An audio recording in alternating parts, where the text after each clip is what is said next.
pour que cela soit pris en compte au moment du vote des différents textes. Les agents des collectivités sont régis par un statut. Il y a un statut de la fonction publique des collectivités territoriales. Et cette fonction publique des collectivités territoriales est très semblable à la fonction publique de l'État, puisque c'est les mêmes droits, c'est les mêmes obligations des fonctionnaires, c'est la même grille de salaire qui s'applique, mais seulement les organes de gestion, les responsables de gestion sont différents. Il y a par exemple, c'est le ministre de la décentralisation qui s'occupe de la fonction publique des collectivités, pendant que c'est le ministre de la fonction publique de l'État qui s'occupe des agents fonctionnaires de l'État. Mais aussi les élus ont un rôle très important à jouer dans la gestion au quotidien des fonctionnaires des collectivités territoriales. C'est une fonction publique qui se met en place, elle est très jeune. Aujourd'hui, le nombre, c'est vrai, va très croissant.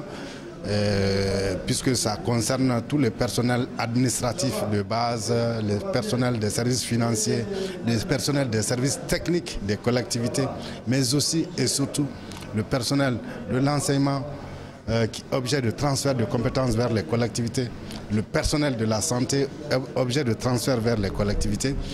Donc en gros, on se retrouve avec environ déjà 40 000 fonctionnaires des collectivités territoriales.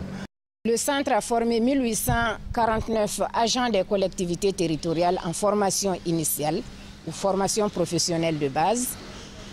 Ensuite, pour la même période, le centre a formé 5914 élus et agents des collectivités territoriales en formation continue. De 2001 à 2012, les collectivités, grâce au Fonds national d'appui aux collectivités territoriales, ont pu mobiliser plus de 165 milliards de francs CFA pour la réalisation d'infrastructures, notamment dans les différents secteurs de la vie et du développement. Le secteur de l'éducation, le secteur de la santé, le secteur des équipements marchands, c'est-à-dire le secteur économique.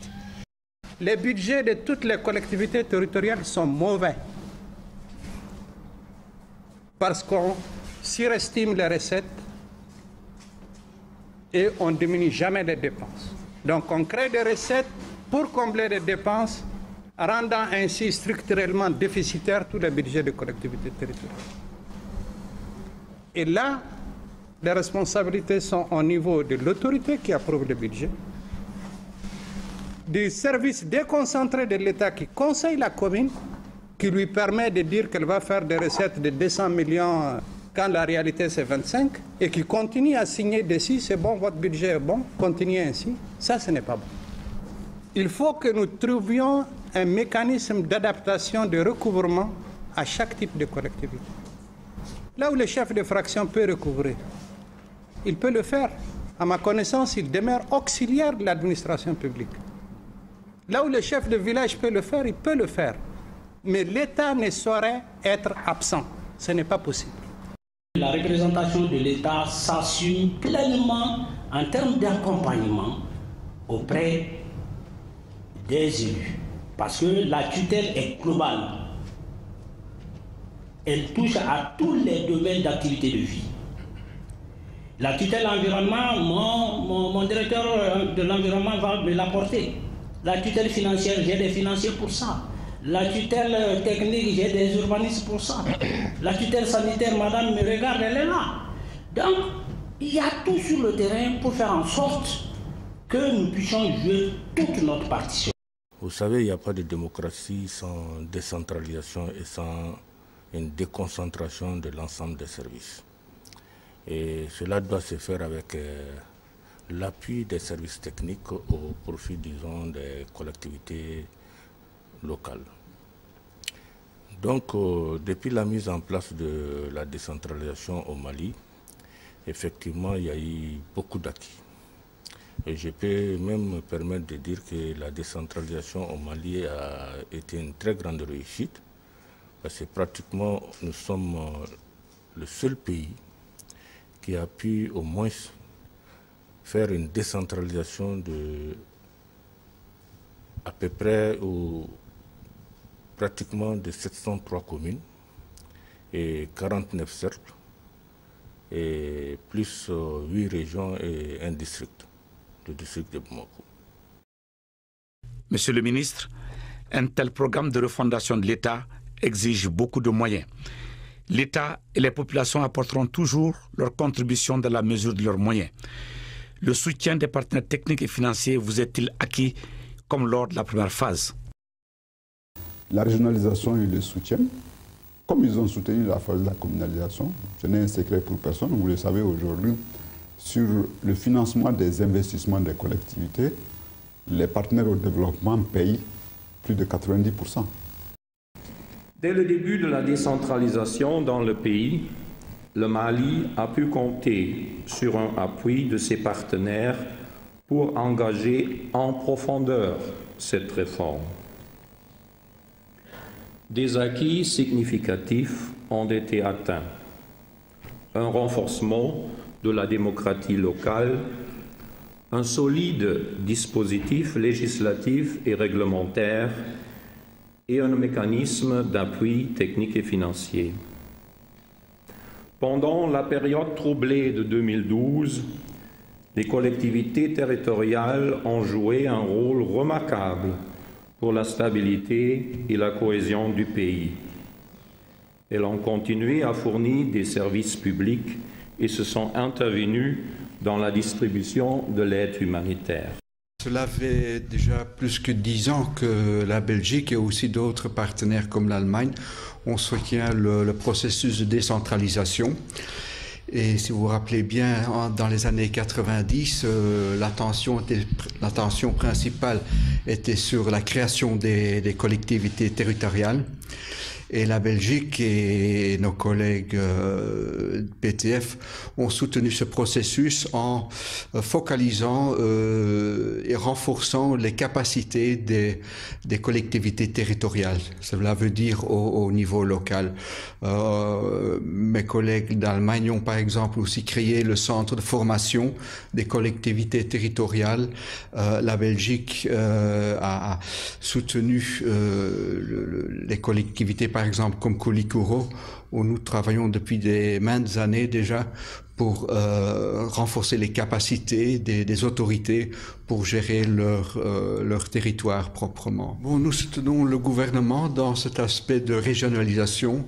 Nous pensons que c'est un niveau très important, un niveau intermédiaire entre le central et le local.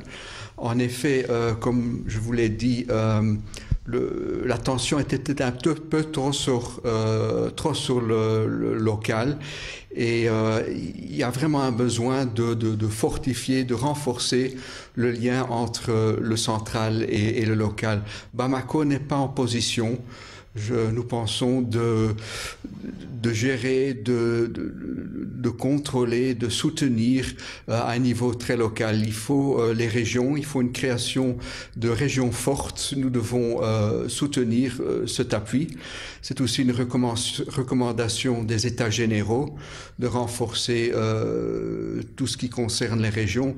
Et nous, les PTF, nous soutenons le gouvernement du Mali dans cette politique. La régionalisation, comme l'a dit le ministre, est la seconde étape du processus de la décentralisation. Donc naturellement, comme par le passé avec la communalisation, elle va susciter ou bien exiger des ressources financières importantes, d'où l'importance des partenaires techniques et financiers d'accompagner ce processus. Et je pense que nous sommes dans cette voie en rapport avec le département parce que tous les partenaires techniques et financiers sont déjà mobilisés autour de la question à travers des concertations qui sont organisées temporairement avec le ministre au niveau du département. Monsieur le ministre, en tant que co-auteur de la décentralisation au Mali, que signifie la régionalisation en français facile pour l'enfant de Bamba, de Seyna, de Sumpi et de Bandiagara? Moi, j'ai beaucoup travaillé en milieu rural. J'étais chercheur en milieu rural au début de ma carrière. Ce qu'on appelle le Douba. Le Douba, la grande famille, est composée de plusieurs ménages. Le chef de la grande famille, il prend les grandes décisions qui s'appliquent à tout le monde. Mais chaque chef de ménage prend les décisions qui s'appliquent à son ménage. Voilà le fond de la décentralisation. On reconnaît à chacun une responsabilité. Car si on comprend comme ça, il n'y a aucun risque. Et notre responsabilité, c'est d'aller expliquer aux gens. Monsieur le ministre, vous avez parcouru plus de 5000 km. Vous avez sillonné tout le Mali pour rencontrer les élus des 8 régions et du district de Bamako. Vous avez échangé avec plus de 500 élus, avec leurs tutelles, leurs partenaires techniques et financiers. Partout, ils vous ont écouté avec enthousiasme. Ils vous ont parlé aussi avec conviction de leurs attentes. Vous les avez entendus aussi et vous avez échangé avec eux, tout comme avec leurs tutelles à tous les niveaux. Monsieur le ministre, après ce périple marathon, avez-vous le sentiment d'avoir été entendu et compris? On n'a entendu nulle part. Aucun acteur malien. Il faut renoncer, qu'il faut arrêter la décentralisation. Tout le monde dit que c'est une bonne chose, mais il faut faire attention à ça, il faut faire attention à ça. Je crois que ça montre aujourd'hui que s'il y a un seul sujet où il y a un consensus durable de l'ensemble des Maliens, c'est bien la décentralisation. L'échec n'est pas envisageable du tout. D'abord parce que nous savons exactement où nous allons. Ensuite, parce que la régionalisation et par les états généraux de la décentralisation et par les assises du Nord et selon le processus de pourparlers inclusif intermalien pour régler les questions politiques, institutionnelles et sécuritaires du Nord nécessite la régionalisation comme une réponse appropriée. Nous avons besoin que nos régions puissent avoir les capacités nécessaires de penser par elles-mêmes des stratégies de développement, de mettre en œuvre par elles-mêmes les stratégies de développement, de suivre par elles-mêmes les stratégies de développement, de pouvoir établir des connexions avec l'extérieur et de pouvoir mettre en valeur toutes les potentialités, toutes les énergies. Et Dieu seul sait que ces énergies sont formidables sur le terrain dans nos régions, afin qu'il y ait un véritable processus de développement inclusif, intégré, maîtrisé, et par les élus et par les populations au bénéfice du plus grand nombre. Donc l'échec n'est pas envisageable et Inch'Allah, nous n'échouerons pas. La régionalisation est une chance pour le Mali. En tout cas, tous les ingrédients et tous les acteurs sont là pour sa réussite. Ousmane Sy, hier chef de la mission de la décentralisation au Mali, aujourd'hui ministre de la décentralisation et de la ville. Moussa Mara, hier maire de la commune 4 du district de Bamako, aujourd'hui Premier ministre et chef du gouvernement du Mali. Ibrahim Boubacar Keïta, hier Premier ministre et chef du gouvernement du Mali, aujourd'hui président de la République, chef de l'État.